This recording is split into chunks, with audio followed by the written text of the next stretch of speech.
Good morning, good afternoon, good evening, wherever you are. My name is Doug Brunke.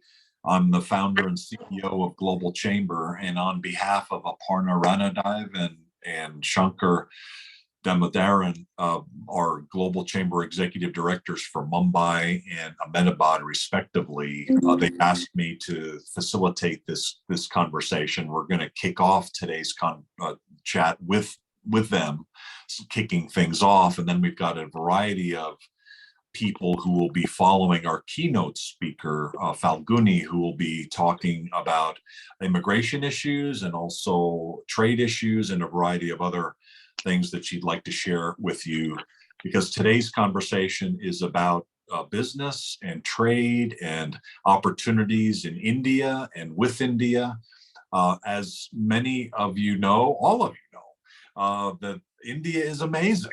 It's an extraordinary country. I was very fortunate to travel there for the first time over 30 years ago. And so I've had the opportunity to see it over a long period of time. And I look forward to visiting in 2023 after quite a number of years not being there. So I'm looking forward to catching up and meeting in person all these new friends that we've created in Global Chamber. I have so much respect for all of you, and thank you for your support and collaboration.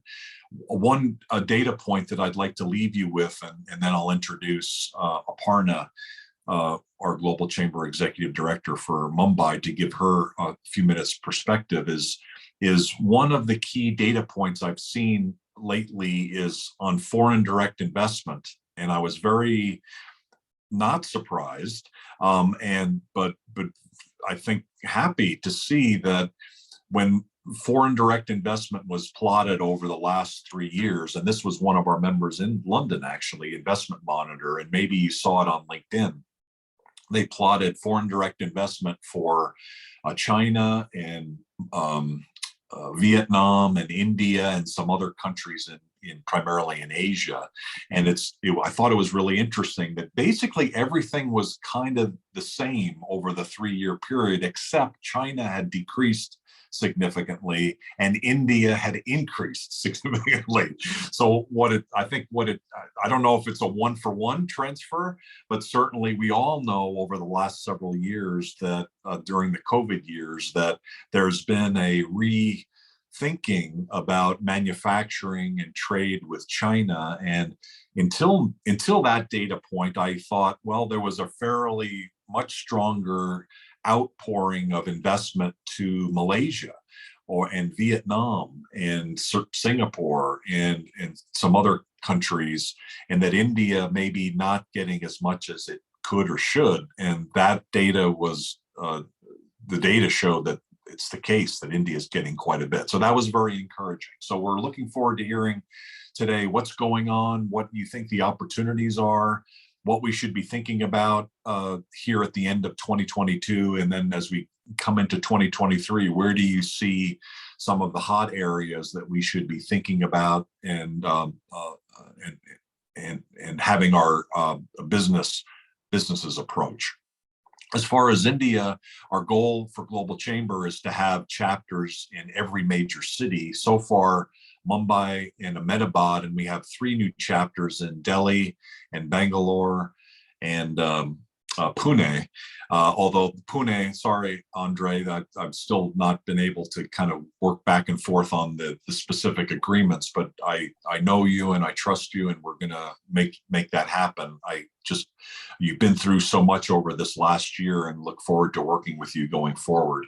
We have other leaders in Hyderabad and Chennai, and then actually other places all over India. And so if you think out over the next 5 to 10 years, our goal is to have very active chapters, probably dozens of them all across India. And that will be not only facilitating within India business, but then business with around the world as India continues to grow and expand, and I'm sure grow FDI and trade as well. So Aparna, thank you for your leadership in Mumbai as executive director. How would you like to kick us off today with any observations or anything you'd like to share from Mumbai?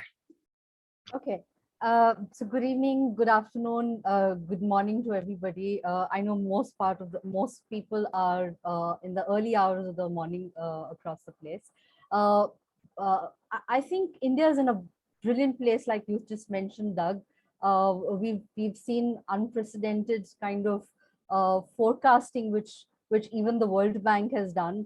Earlier, India was looking at a $5 trillion economy goalpost to reach by around 2031. Now we're talking about a $10 trillion economy to be reached, by 2031. So that's almost, it's a double kind of, the number that we're trying to achieve. That itself reposes a lot of confidence. You can actually, the energy, the growth, the development is actually palpable. You can see things around. It's not just the narrative that's going around on news channels or through media, but you can actually see things happening the way things are growing.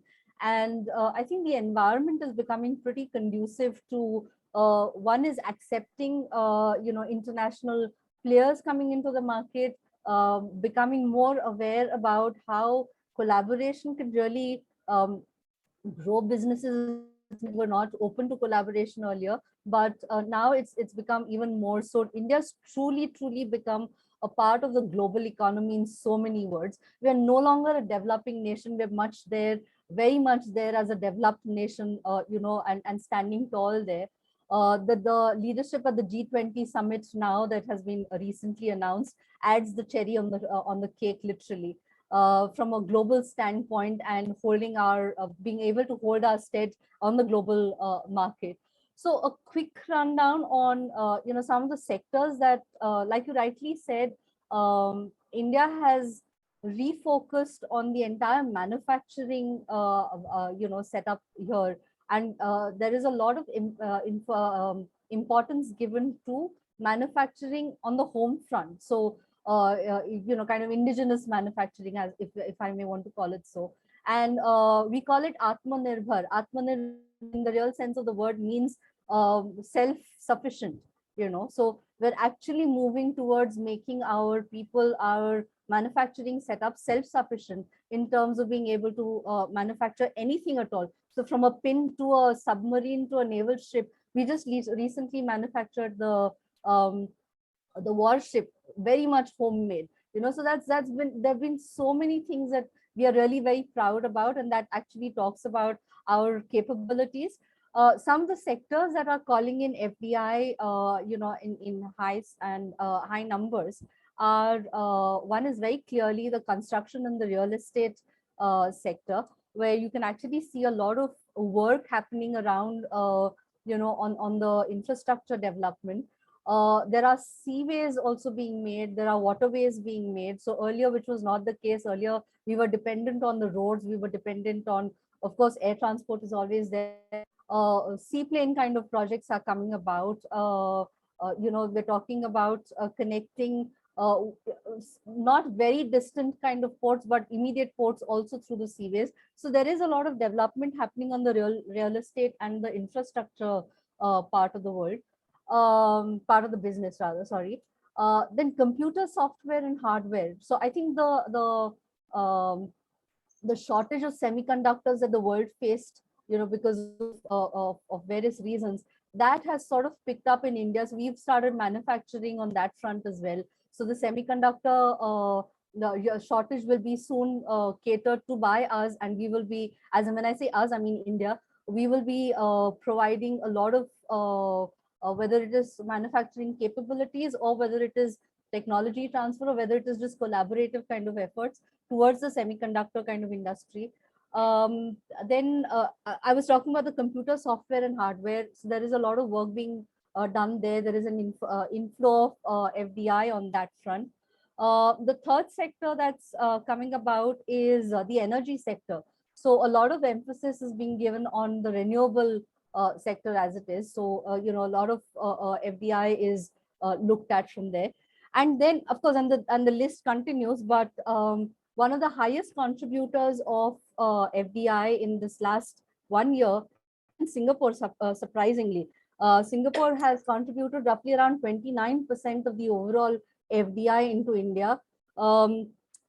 Which is followed by US at 23%, and then of course, and Mauritius of all the places, which is really such a small place, but nonetheless, even that is contributed to the FDI.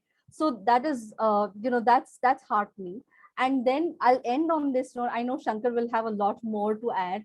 I'll just kind of say that there are 3 or 4 different states which are really, really gearing up in terms of the development and adding to the economy in so many words. One is, without a doubt, Gujarat has been the center of all innovation, all money is going in, or whether it is a lot of development taking place. So I'm sure Shankar will be able to talk about it. I'll not share much. But Gujarat has seen roughly around 37% of the overall FDI go into Gujarat, really, followed by Maharashtra, which has about 27 odd percent, in terms of FDI. And now with the IT industry booming, with even iPhone has decided, so Apple has decided to manufacture the iPhone here in India and not so much in China. So with all of that, the FDI, inflow is roughly around 20 odd percent in Bangalore or in Karnataka, not so much in Bangalore, in Karnataka as such. So these 3 states, you see a lot of action happening in 23, 24, around these 3 states, and some more, perhaps a few more union territories as well when they join in. So India, I think, is geared up for a lot of action in the next 5-10 years as we talk about it. So I think I've just rambled on. So with that, I think I'll hand over to Shankar, and I'm sure he'll be able to give a lot more information there.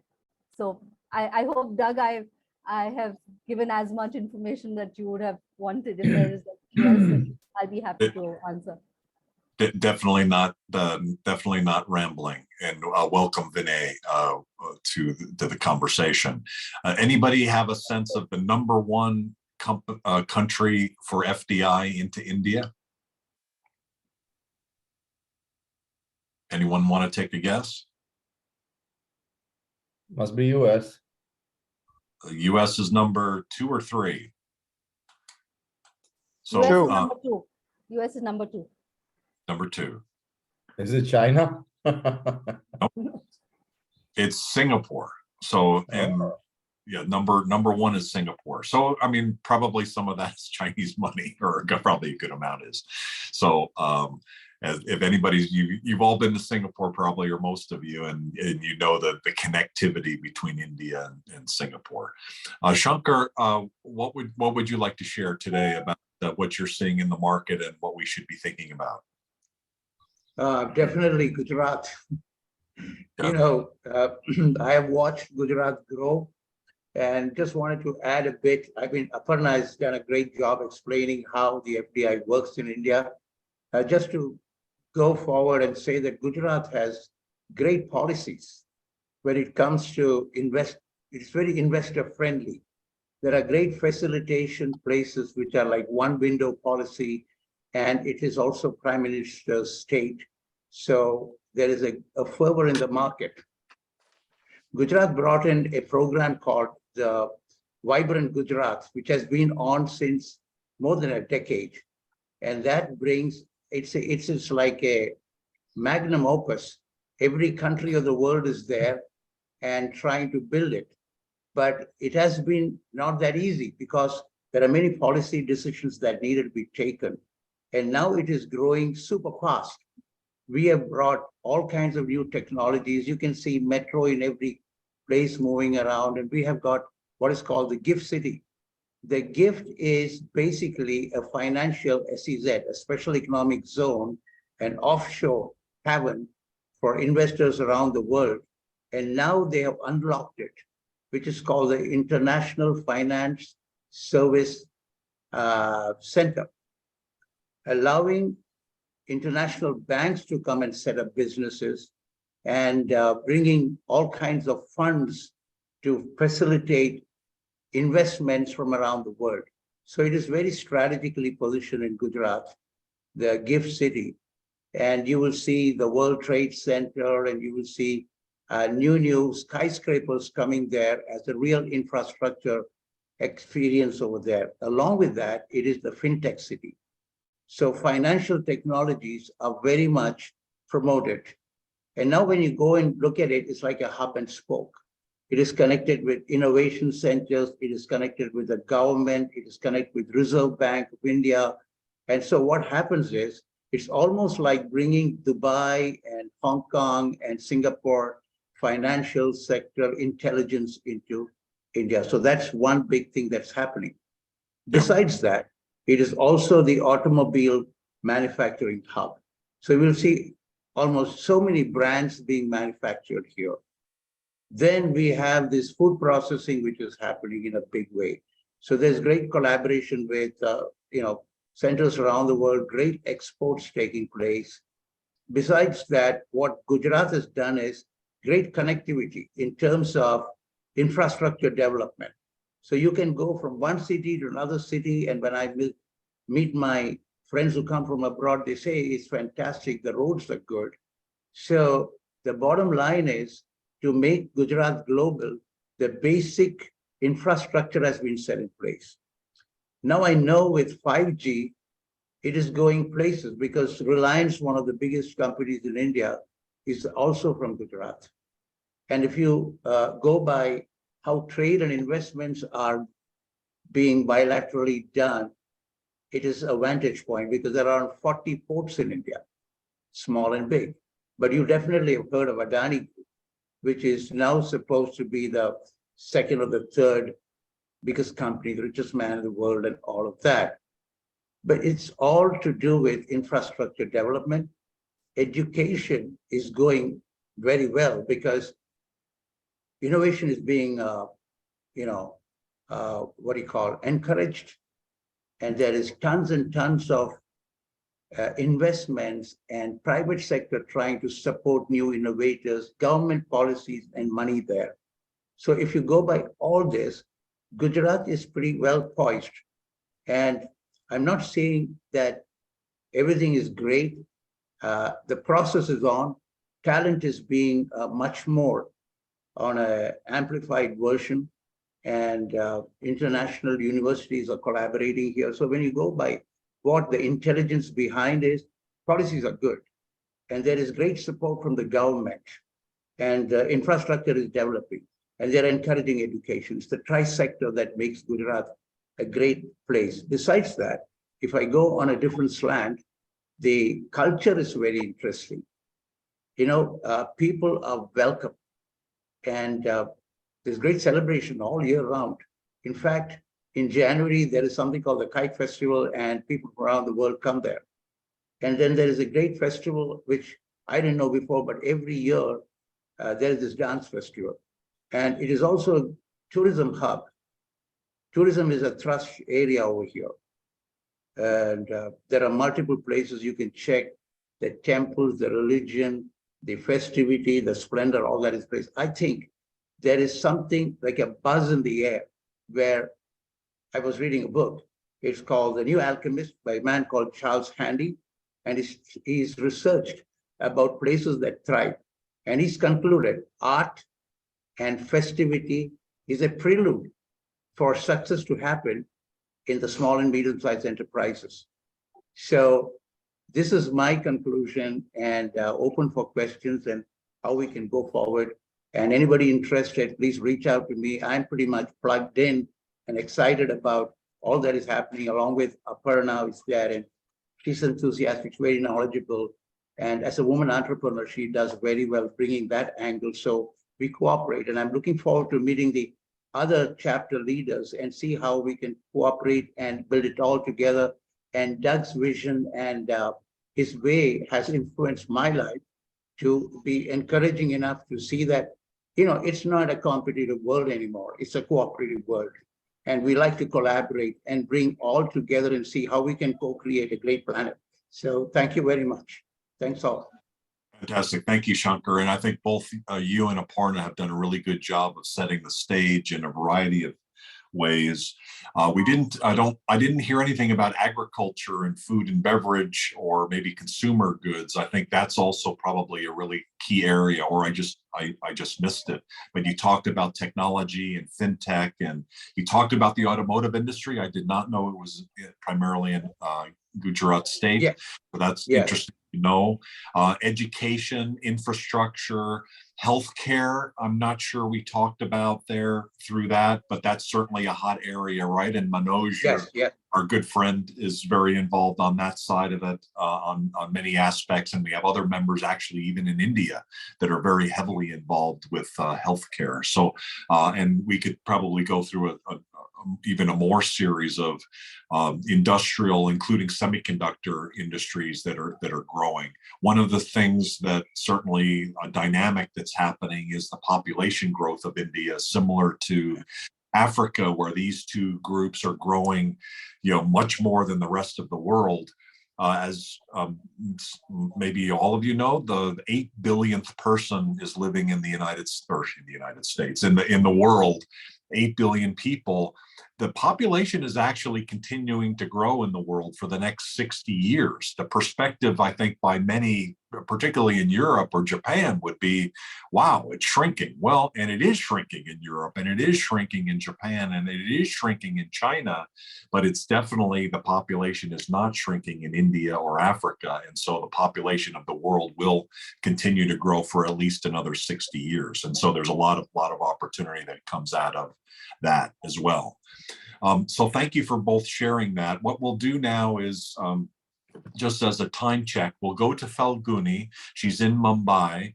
Falguni Parekh is the founder at the Smart Move to UK. She has an office and staff in London as well.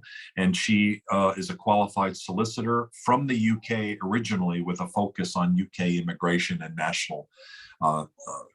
nationality laws. And so she has a knowledge on both sides, and she's involved with business on both sides. So we're looking forward to your keynote presentation, Falguni. And then we'll go to Andre and Santosh, both from Pune and in Bangalore. And then we're just going to open up the floor, because I see some really amazing people in the room, including Harold D'Souza. We definitely need to hear from you as well, and hopefully part of your story. And then really any members, please use that time to ask questions and to share information. So Falguni, would you be able to take us now to the next portion of this conversation and present your keynote presentation? Definitely, Doug, definitely I will. And thank you very much for this opportunity to speak on the opportunity available for the Indian businesses. Hey, Rigo, we can see you in bed there. You might want to turn off. Not me, it's not me. Rigo. Rigo Duran is an advisor in Venezuela. Yeah, in Venezuela. I'm listening. Thank you for noticing that. Thank you. Good to see you. Waking up. It's early. It's very early there, isn't it? Yes. Thank you for for joining us today. Sorry, Falguni, I had to say hi because I know he was traveling to Venezuela. No problem. May I be allowed to share my screen? Should be able to work. Right. Can everybody see my screen? We can. Oh, brilliant. Thank you. Thank you for that. So good evening, good morning, and good afternoon for everybody who's joined us. Thank you so very much. And Aparna and Shankar, thank you so much for enlightening and setting the stage, as Doug rightly said, that, you know, India is booming. India has got a lot of opportunity. Businesses are doing pretty well at this moment. A lot of support, as Shankar said, is the policies which the governments have come up with. There's a lot of private equity funding which is available.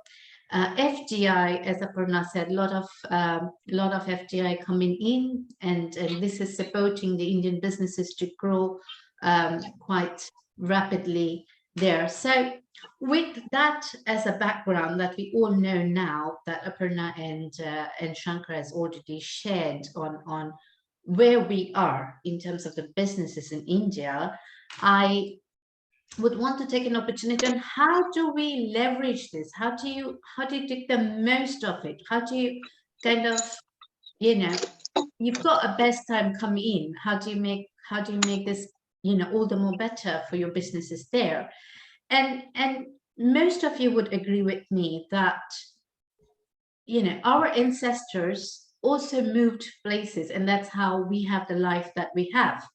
We've read a lot of success stories of businesses, and we see the most challenging decision that they've taken is to take them to a new geography. When they've done that, this has been the game changer for the businesses. So when you've crossed borders, then you've made those big decisions to expand in other geographies as well.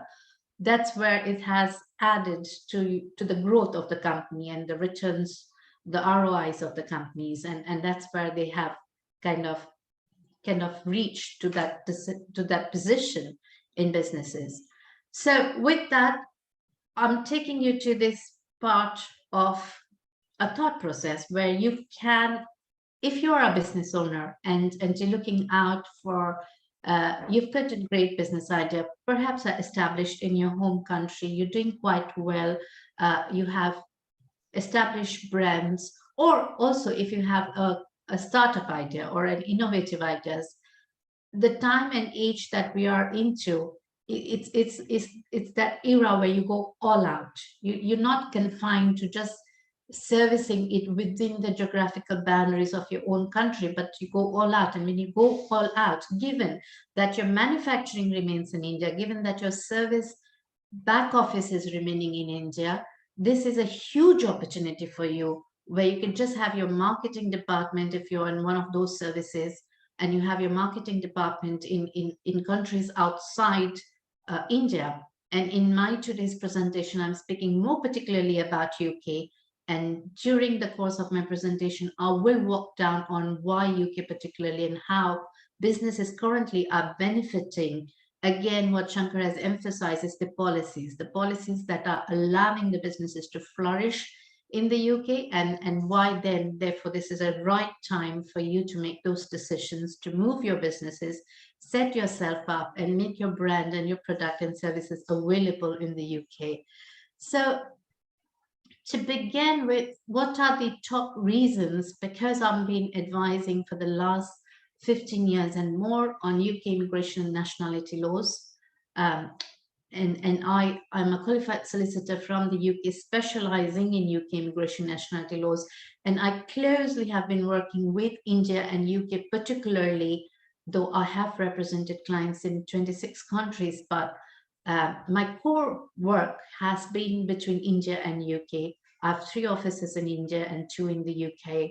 And when I'm consulting the businesses in India, and when I try to see their reasons on why they're setting themselves up, or popularity of UK, these are my listed reasons why UK is a popular destination. So of course, the most easiest place to set up and run business, it literally takes you only about less than 2 weeks to have your businesses up and running, right from incorporations to get registration done with HMRCs, and all of them done and dusted, and your business is up and running in literally, where time is money. This is where you want that kind of a opportunity to be quickly able to set up and get your business running.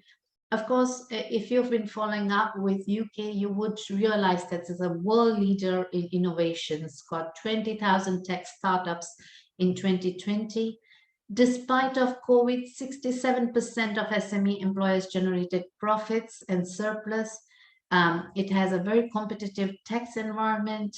Most of the time, when you're making these decisions to move your business to another location, and when it requires you in particular as business owners to move in and with the family, or even if you're employing one of your senior associates to move in with their family, you tend to look into everything. You tend to look into whether the businesses would make any profit, how is the social life in that particular country, what is the opportunity available for the young family, and especially when you have children involved, is there good universities?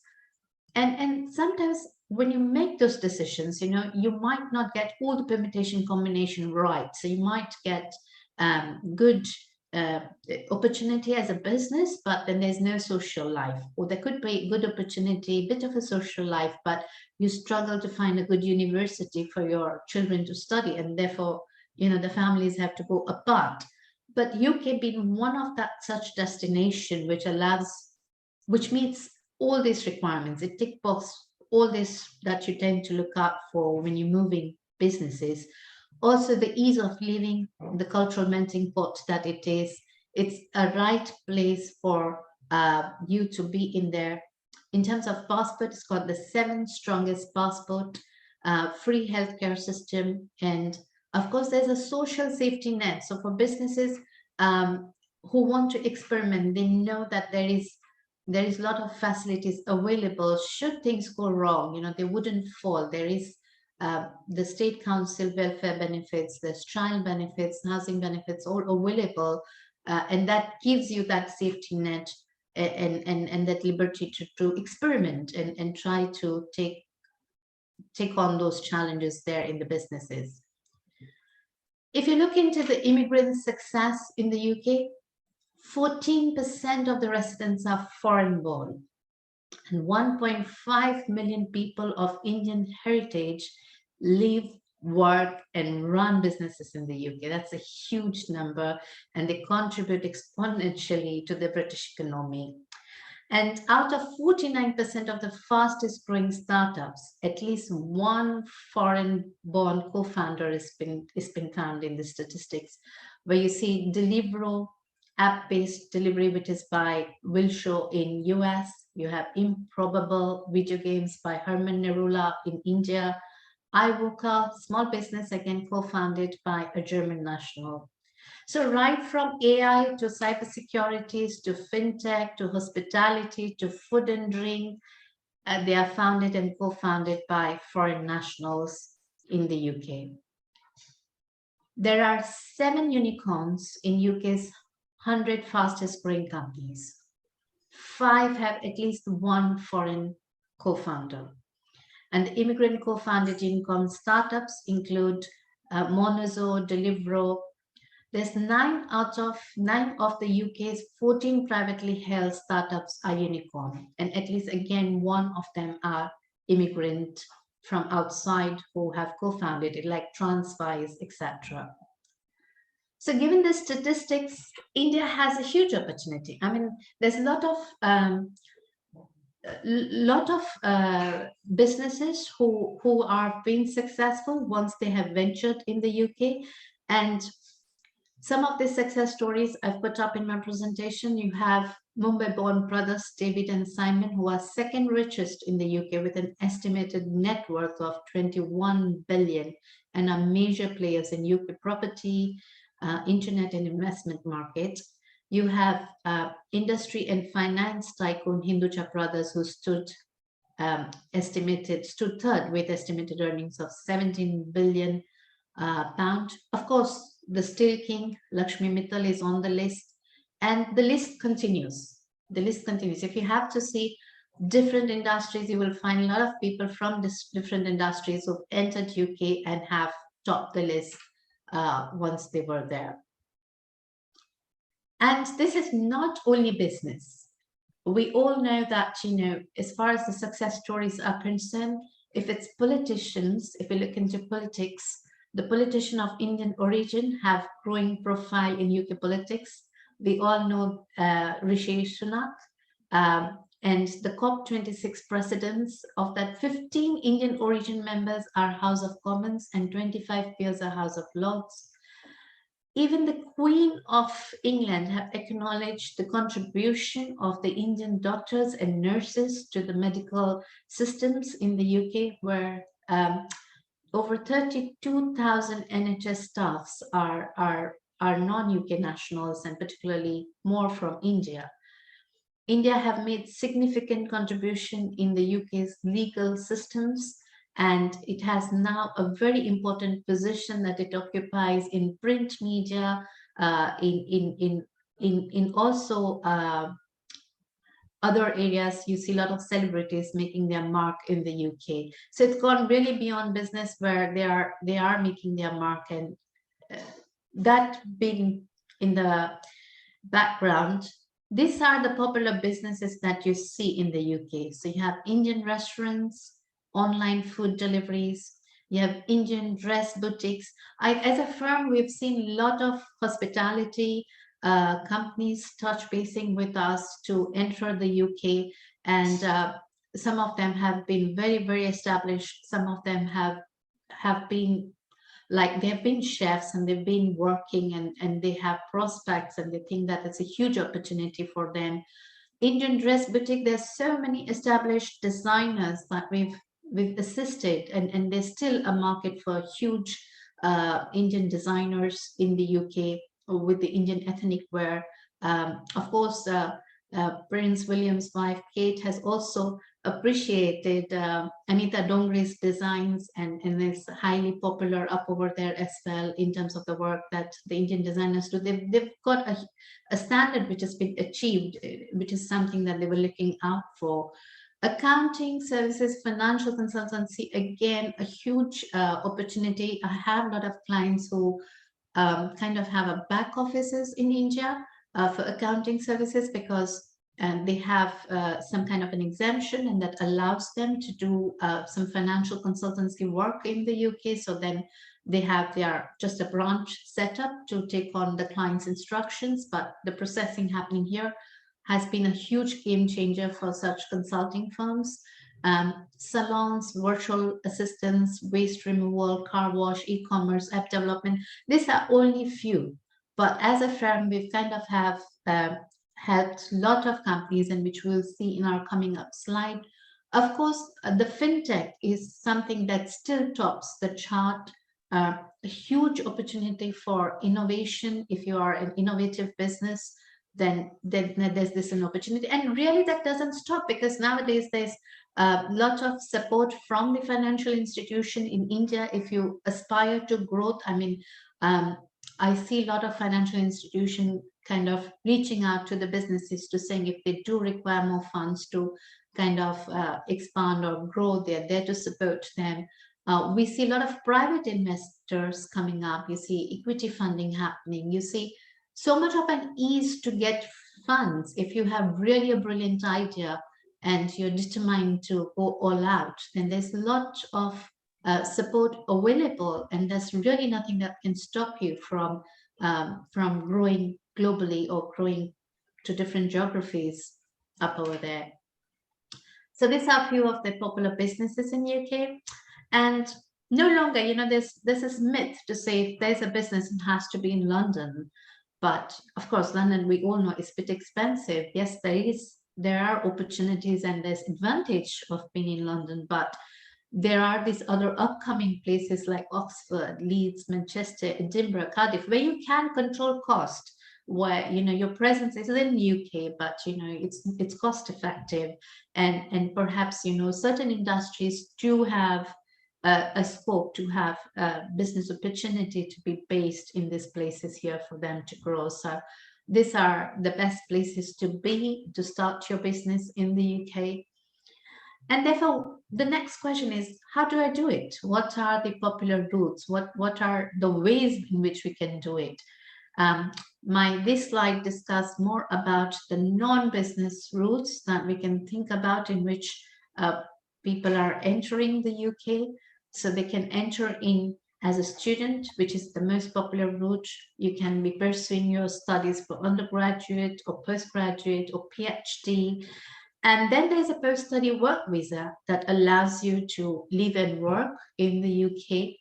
And it also allows you to start a business in the UK. So there's no restriction. It doesn't say that you only have to kind of take employment, but you can also start your businesses. And if your business in 2 years' time that they give you has been successful, you can switch your category to any other category that allows you to remain. So it's an opportunity again to take that route.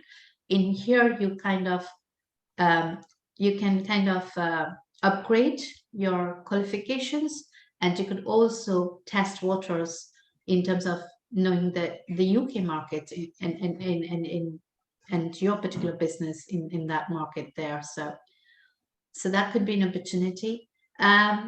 of course, it allows you to work. It allows you to work with the UK-based company without any work permit under the post-study work visas. The other route is, of course, the skilled worker visa, where you need to have a UK employer who can give you a permit to work in the UK. And generally, you see the healthcare workers or the care workers, which are very popular nowadays. It's a huge shortage occupation, IT professionals, fintech professionals who are required. I think UK at this moment it's at a junction where two things happened for UK together. A, Brexit, where people weren't very happy with the Brexit. A lot of professionals left the country, and COVID also happened around the same time. So there is a huge gap.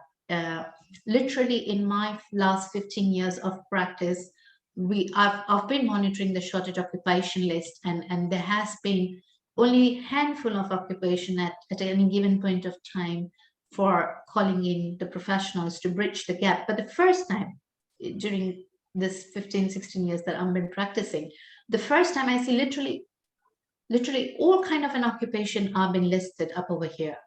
And there is an acute shortage, and government's gone way ahead by making this easy. So the cumbersome process that they had to bring in foreign nationals to live and work there is not happening. I mean, I've just consulted somebody early this June, and she was a healthcare professional. She was a physiotherapy from Gurgaon in Delhi, around in north, and she just asked me, how do you get into UK on the skilled worker visa? And I told her that, maybe you need to apply with the NHS. If you get a permit, then you can go. Literally, by end of July, she had a work permit from the NHS asking her to come for a period of 3 years.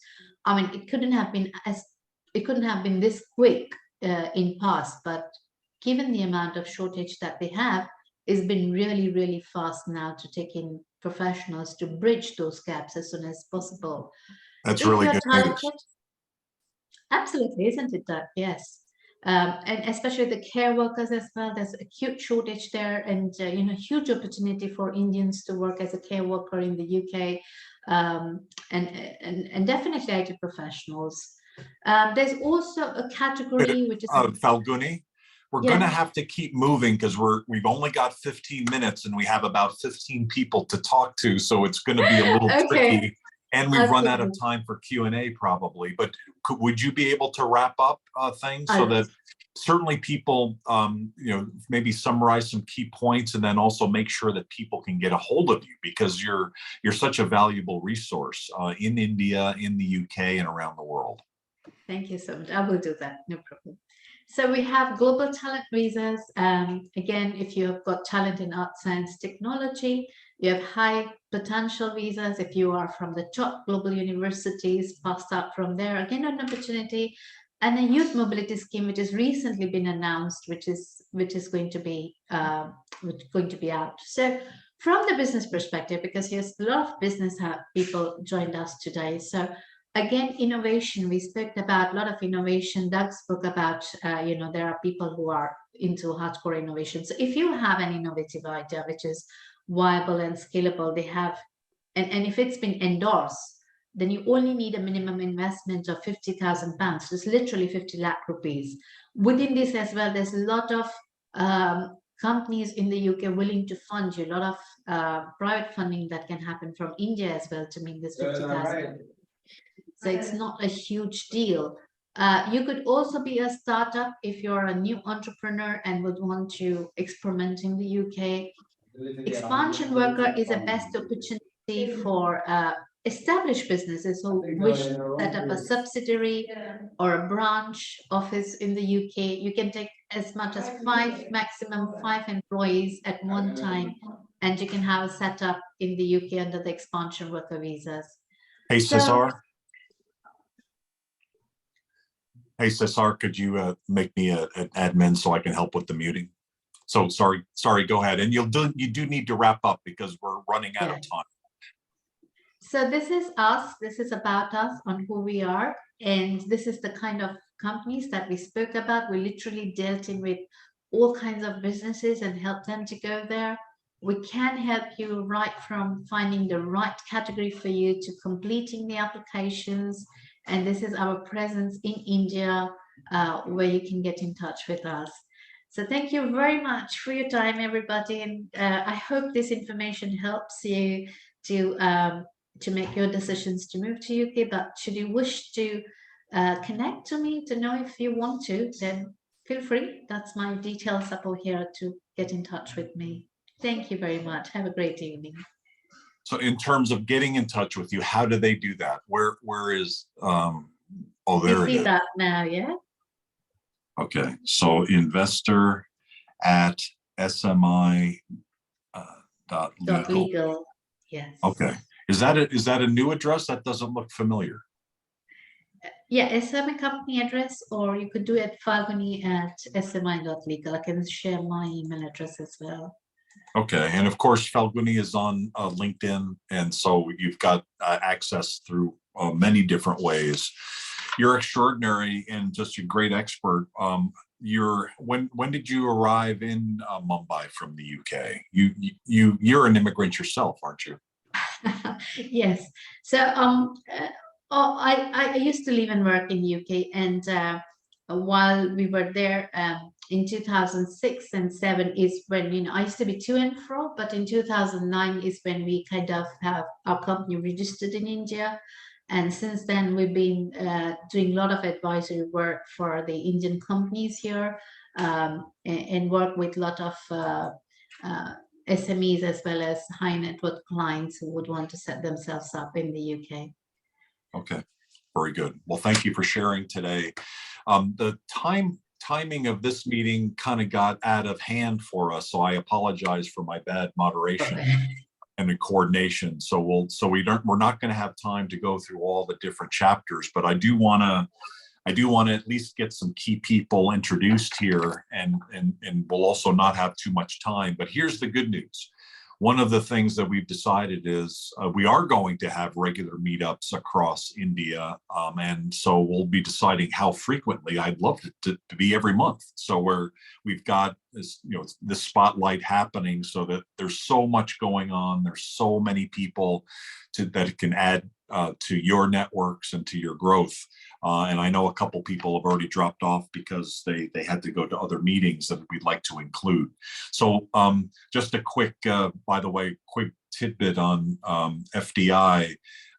We talked about number 1 being Singapore, number 2 is US. The UK is number 5. So thank you for sharing the information about the UK. One of the data points from the Investment Monitor is where you have immigrants, you have foreign direct investment. So there's a direct correlation between those, and that's why the UK is high. And so that's also why probably number 3 is very high.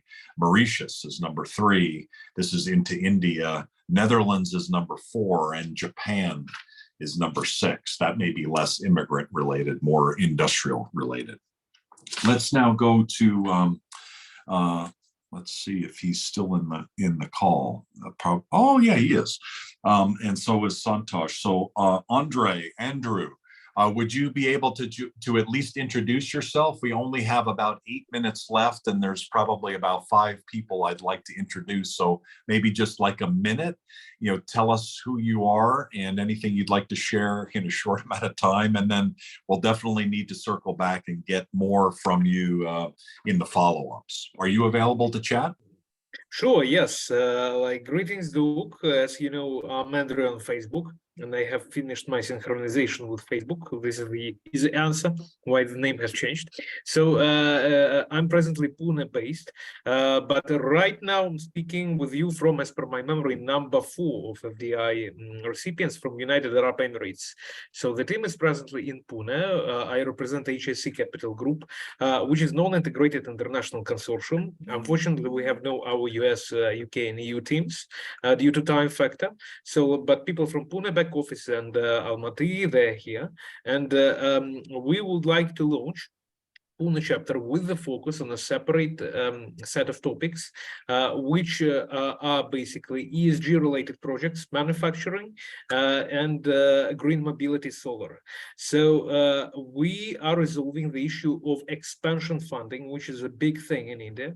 I'm associated with the MSME ministry in India as the international head of the chamber office. So as per the estimate of our ministry, MSME Ministry of India, the underfinanced volume is assessed as 400 billion Indian rupees for MSME sector only. So we are focused on expansion funding first and foremost. And if you have a certain requirement for that, and if you have production component, and Pune is purely about production component, and let me stress that there is no deficit of startup funding here, like in this particular thing. And Pune is, we can say, totally different ecosystem from Mumbai. It's shaping up its own, we can say, unique mindset, and which I'm enjoying by being Pune based, if you allow, by being a Punekar already. So like starting from January, I will be constantly living in Pune, and starting from we can say February, maybe late January, we'll be ready to pull the trigger for Pune Metro chapter. So for HSC Capital Group, you're always welcome. If you need the requirement of expansion funding, and in the context of what we have discussed, FDI is a big deal. Thank you, Doc, for having me. And dear friends, have some great time together. Thank you. Looking forward to working with you. Thank you. Santosh in Bangalore, thank you for joining. Vinay Kulkarni was available earlier, but he had to drop off because of a client call. Santosh, are you available? Just to introduce yourself, please. Yes, please. Thanks, Docs, for this opportunity. Myself, Santosh Raghavan, and I'm based in Bangalore. And we are into agro exports. And we've been exporting to Southeast Asian markets, Gulf markets, and European markets. We're already into this sector from last 8+ years, and I also run an overseas offices in Maldives and Sri Lanka, and Dubai is already on, and we are trying to get back in UK too, which I'll talk to Falguni later. So yeah, that's a quick bit about myself professionally, and as a side hustle, I'm also into consulting and training for the startup companies into exports. So that's a quick bit about myself. Back to you, sir. Look forward to working with you and developing the region. Thank you. I could not end this meeting without talking to Harold D'Souza, who is just an extraordinary immigrant. Falguni, hopefully you two are connected. His story is just monumental. Harold, are you available just to introduce yourself? We don't have a lot of time, but could you at least introduce yourself and your program? Thank you very much, Doug. Happy morning, friends. I'm really blessed to be a part of Global Chambers of Mumbai. And it's a blessing that I just got back from India. I'm a survivor of labor trafficking and debt bondage in the United States of America. And today it's my passion to create empowerment. And I'm really very proud what Global Chambers is doing, Doug, Aparna, is that I am an ambassador for youth for human rights at the UN.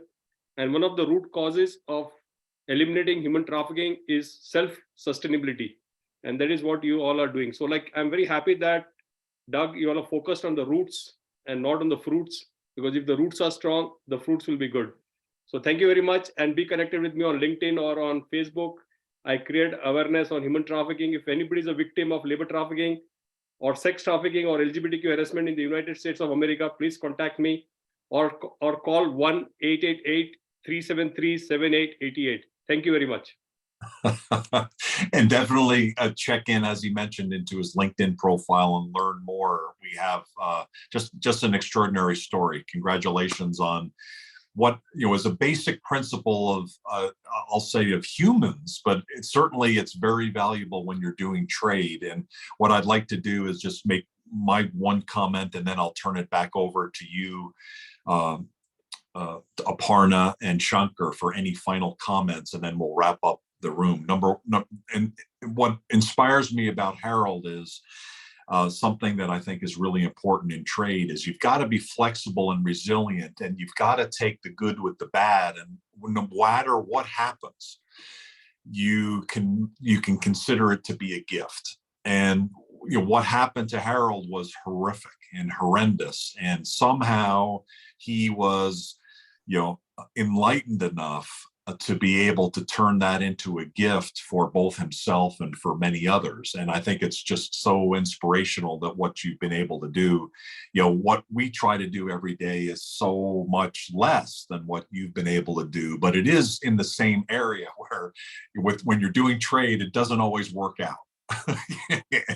and you can't stop failure from happening, but you can turn them into gifts in knowledge and different actions and other ideas and thoughts, not unlike what Shankar and I were talking about earlier, where we had a global innovation summit, one per year, and we've now expanded that to include Ahmedabad as once a month global innovation summit all around the world. So Shankar and Aparna, would you mind just, since we have this other meeting coming up, would you be able to just wrap up with any final comments that you might make, maybe observations or any next steps?